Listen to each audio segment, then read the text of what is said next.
നമസ്കാരം. Raf talks ഫുട്ബോളിലേക്ക് ഏവർക്കും സ്വാഗതം. ഫുട്ബോൾ ലോകത്ത് ഇന്ന് ഏറ്റവും കൂടുതൽ ചർച്ച ചെയ്യപ്പെടുന്ന യുവ പ്രതിഭകളിൽ ഒരാളാണ് ക്ലോഡിയോ എച്ചവേരി. കേവലം 17 വയസ്സ് മാത്രമുള്ള ഈ താരം നിലവിൽ പ്രശസ്ത അർജന്റീൻ ക്ലബ്ബായ റിവർ പ്ലേറ്റിന് വേണ്ടിയാണ് കളിച്ചുകൊണ്ടിരിക്കുന്നത്. നമുക്കറിയാം, കഴിഞ്ഞ അണ്ടർ-17 വേൾഡ് കപ്പിൽ ബ്രസീലിനെതിരെ ഹാട്രിക് നേടാൻ എച്ചവേരിക്ക് സാധിച്ചിരുന്നു എന്നുള്ളതാണ്. ലിറ്റിൽ മെസ്സി എന്നറിയപ്പെടുന്ന ഈ താരത്തിന് വേണ്ടി, ഈ താരത്തെ സ്വന്തമാക്കാൻ വേണ്ടി ഇപ്പോൾ യൂറോപ്പിലെ പല വമ്പൻ ക്ലബ്ബുകളും രംഗത്ത് വന്നിട്ടുണ്ട്. റിവർ പ്ലേറ്റുമായി കോൺട്രാക്റ്റ് പുതുക്കാൻ എച്ചവേരിയുടെ ക്യാമ്പ് ഇതുവരെ തയ്യാറായിട്ടില്ല. എച്ചവേരിയെ എത്തിക്കാൻ വേണ്ടിയുള്ള ശ്രമങ്ങൾ FC ബാഴ്സലോണ ആരംഭിച്ചു കഴിഞ്ഞിട്ടുണ്ട്. ഇപ്പോഴിതാ ബാഴ്സയുടെ പരിശീലകനായ സാവിയോട് ഇതേക്കുറിച്ച് മാധ്യമപ്രവർത്തകർ ചോദിച്ചിരുന്നു. എച്ചവേരിയെ വളരെയധികം പ്രശംസിച്ചുകൊണ്ടാണ് സാവി സംസാരിച്ചിട്ടുള്ളത്.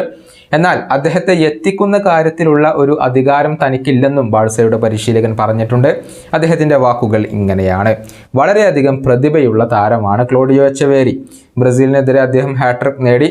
പക്ഷേ അതിനേക്കാളൊക്കെ ഉപരി അദ്ദേഹം വളരെയധികം ടാലൻറ്റഡ് ആണ്.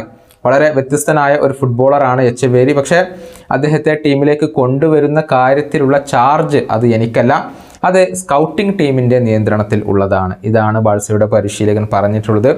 എച്ചവേരിയെ കൊണ്ടുവരാൻ സാവിക്ക് വളരെയധികം താല്പര്യമുണ്ട് എന്ന് തന്നെയാണ് റിപ്പോർട്ടുകൾ ചൂണ്ടിക്കാണിക്കുന്നത്. ബാഴ്സയിലേക്ക് വരാൻ തന്നെയാണ് ഈ ഒരു 17-കാരനും താല്പര്യം.